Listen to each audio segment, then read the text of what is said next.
अरे बंद करो। इस कार्यक्रम के का मुद्दा उठाओ। सम्मानीय अध्यक्ष जी, कार्यक्रम के आयोजक, joint forum for academic and social justice के सभी सम्मानित पदाधिकारीगण, इस मंच पर उपस्थित तमाम राजनीतिक दलों के वरिष्ठ नेतागण, देश के कोने कोने से पधारे हमारे विश्वविद्यालय के प्रोफेसरगण, छात्र और नौजवान साथियों, पत्रकार मित्रों, आज के इस मौके पर सबसे पहले सोशल जस्टिस के जो फोरम बना है और इस फोरम की जो मांग है, उस मांग को मैं समाजवादी पार्टी के राष्ट्रीय अध्यक्ष माननीय अखिलेश यादव जी की अपनी पार्टी की ओर से, अपनी ओर से पूरा का पूरा सहयोग करता हूं, समर्थन देता हूं।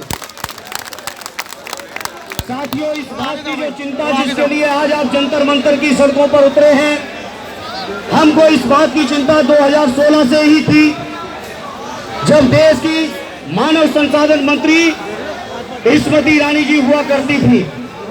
हमने पार्लियामेंट में एक सवाल किया था और उस सवाल का जो जवाब आया था, सच मानो नौजवान साथियों, उस जवाब के बाद मेरा खून खौल गया था और इसीलिए मैंने लोकसभा के अंदर मर्यादाओं की परवाह किए बिना जिस तरीके से उस सवाल के जवाब को पूछा था, वो मैं समझता हूँ सोशल मीडिया के माध्यम से बहुत सारे नौजवानों ने देखा है। जवाब क्या मिला? इसलिए नौजवान साथियों, आज मैं कहना चाहता हूँ, ये जो 5 मार्च का रोस्टर सरकार लाई है, ये रोस्टर कोई मामूली रोस्टर नहीं है। ये सदियों से जो दलित, कुचले, पिछड़े, शोषित, पीड़ित, हमारे SC, ST, माइनॉरिटी, OBC के लोगों को शिक्षा से वंचित करने का जो षड्यंत्र था, उसी षड्यंत्र के क्रम में एक ये हिस्सा था। ऐसे भी साथियों, सदियों से विश्वविद्यालय, महाविद्यालयों में हम लोगों की कभी भागीदारी हो नहीं पाई।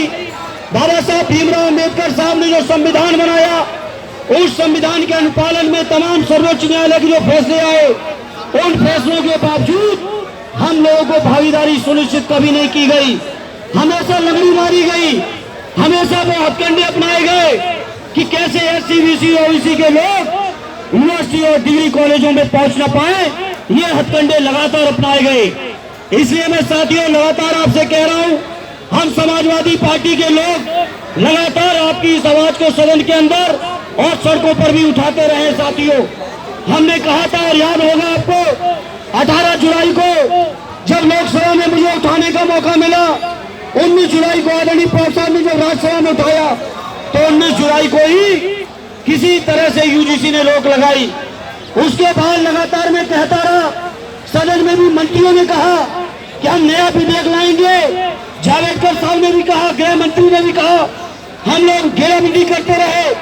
और अभी जब शीतकालीन सत्र था और मुझे लगा कि कहीं विधेयक नहीं ला रहे हैं, मैं व्यक्तिगत तौर पर इलाहाबाद विश्वविद्यालय के अपने 2 पूर्व अध्यक्षों के साथ, जिसमें ऋचा सिंह और अवनीश यादव को लेकर जावड़ेकर साहब से जब मैं मिलने पहुंचा, तो उन्होंने कहा कि मैं इसी चालू सत्र में ही विधेयक लेके आऊंगा। लेकिन वो सत्र भी चला गया।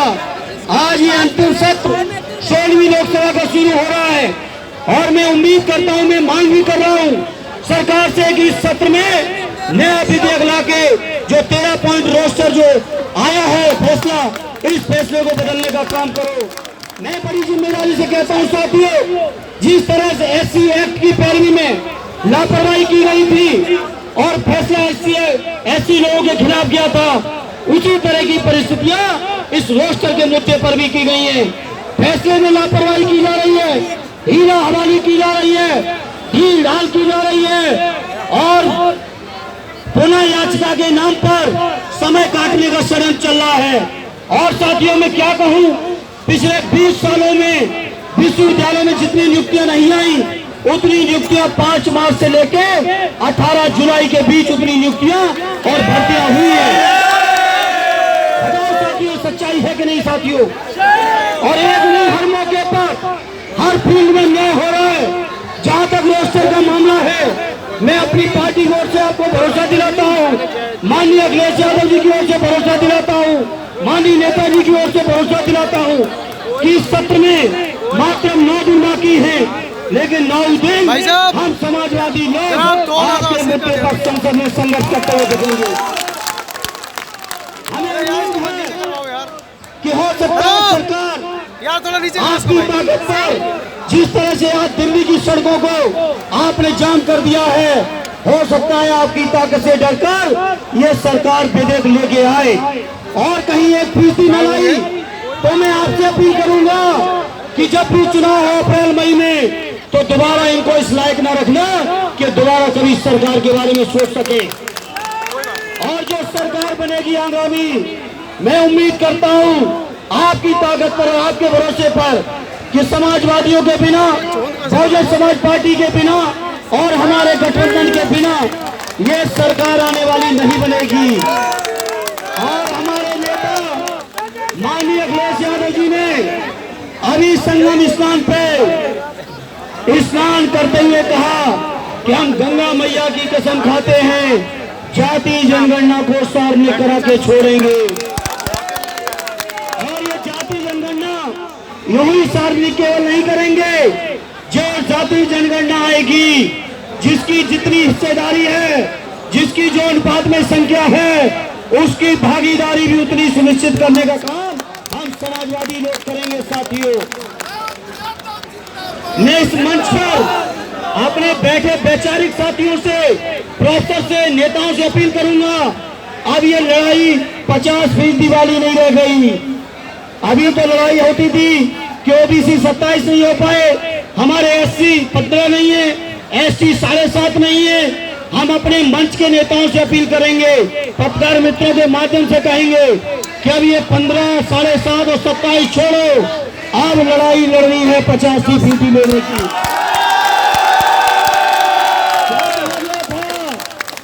जब हम ओबीसी लोगों ने मांग की थी कि हमारी आबादी 54 है, लेकिन मैं इस मंच पर जंतर मंतर की सरजमी पर मैं बड़ी जिम्मेदारी से कह रहा हूं, जो जाति जनगणना कांग्रेस के लोग भी छुपाए रखे, भाजपा के लोग भी 5 साल से छुपाए, अगर ये जाति जनगणना सार्वजनिक हो जाए तो ओबीसी की तादाद तो करीबन 64% है। ये सूचना है मेरे पास। हमारे एससी भाइयों की, एसटी भाइयों की भी संख्या बढ़ी है। इसलिए माननीय हमारे राष्ट्रीय अध्यक्ष श्री अखिलेश यादव जी ने जो लड़ाई छेड़ी है, अभी तक क्या कहते थे कि सुप्रीम कोर्ट का फैसला है, 50% से ऊपर हो नहीं सकता। अब 10% का जो बैरियर तोड़ा है, अब तो 50 से 60 पहुंच गए हैं। जैसे 50 से 60, वैसे ही 60 से 100 की लड़ाई अब हम लोग लड़ेंगे। हम लोग चाहते हैं, हम समाजवादियों की साफ सोच है। बहुत सारे वैचारिक लोग, पत्रकार मित्रों ने भी मुझसे सवाल किया, हमारी पार्टी के सामने एक सवाल खड़ा किया, क्या आपने 10% पर समर्थन क्यों दिया? मैं इसलिए कहना चाहता हूं, 10% जो हमारे अपर कास्ट के गरीब लोग हैं, उनको रिजर्वेशन 10% मिले, हमें आपत्ति नहीं। अगर उनकी तादाद और आबादी 15% है तो वो 15 भी उन्हें मिले, हमारी समाजवादियों को इसमें भी आपत्ति नहीं। लेकिन बचा हुआ 85% या 88%, 86%, जो भी तादाद निकले वो हमारे बहुजन समाज को मिले, ये हमारी मांग है। हम आपको भरोसा दिलाते हैं, चाहे जाति जनगणना का सवाल हो, चाहे 13 पॉइंट रोस्टर का सवाल हो, चाहे हमारे यूपीएससी के अंदर बहुत सारे नौजवान जो शामिल हो रहे हैं, उन्हें अंदाज होगा, पता होगा, 40 से 60 नौजवान यूपीएससी में सेलेक्टेड नौजवान हर साल छांटे जा रहे हैं। डीओपीटी उनको नियुक्ति पत्र नहीं दे रहा है, उसकी भी लड़ाई लड़ने का काम हम समाजवादी लोग लगातार करते रहे और आने वाले समय में हम इस लड़ाई को और आगे बढ़ाने का काम करेंगे। इसी तरह से हमारी मांग है, जितने भी पद हैं शासन में, जितनी भी जगह है, हर जगह पर आबादी के अनुपात में एससी, एसटी, ओबीसी और माइनॉरिटी को हर जगह भागीदारी सुनिश्चित हो। चाहे कैबिनेट सेक्रेटरीट हो, चाहे केंद्रीय मंत्री हो, चाहे प्रांतों के मुख्यमंत्री हो, चाहे प्रांतों में गवर्नर हो, चाहे विश्वविद्यालयों में वाइस चांसलर हो, हर स्तर पर एससी, एसटी, माइनॉरिटी के लोगों की भागीदारी सुनिश्चित होनी चाहिए। ये मांग हमने संसद में भी हमेशा कही है और आज जंतर मंतर की सड़कों पर भी हम लोग अपनी पार्टी की ओर से इस मांग को लेकर आए हैं और हम आपको भरोसा दिलाते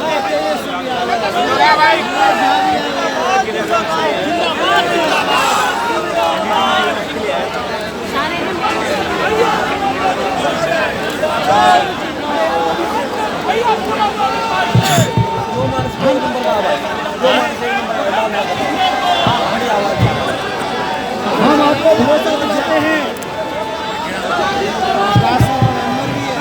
अरे माइक क्यों कम कर रहा भाई? बचवादी सरकारों का माइक है। माइक बढ़ाओ। हम आपको भरोसा दिलाते हैं जो लड़ाई माननीय नेताजी ने मंडल कमीशन को लागू कराने के लिए लड़ी, आदरणीय लालू प्रसाद जी ने लड़ी, माननीय स्वर्गीय काशीराम जी ने लड़ी, उसी लड़ाई को माननीय अखिलेश यादव जी, भाई तेजस्वी, आदरणीय बुआ मायावती जी के नेतृत्व में इस लड़ाई को हम लोग और जब तक सामाजिक न्याय के मुद्दे पर हर स्तर पर न्याय नहीं दिला पाएंगे तब तक हम इस लड़ाई को अनवरत रूप से लड़ते रहेंगे। ये मैं अपनी पार्टी की ओर से, अपनी ओर से इस जंतर मंतर की सरजमी पर आए पूरे देश के अपने प्रोफेसर, छात्र, नौजवान, पत्रकार मित्रों को माध्यम से पूरे देश के लोगों को बताना चाहते हैं जब तक 85% लोगों को न्याय, सम्मान और भागीदारी हम समाजवादी लोग नहीं दिलाएंगे तब तक हम लोगों का संघर्ष जारी रहेगा। बहुत बहुत धन्यवाद। बहुत बहुत शुक्रिया माननीय साथियों। हमारे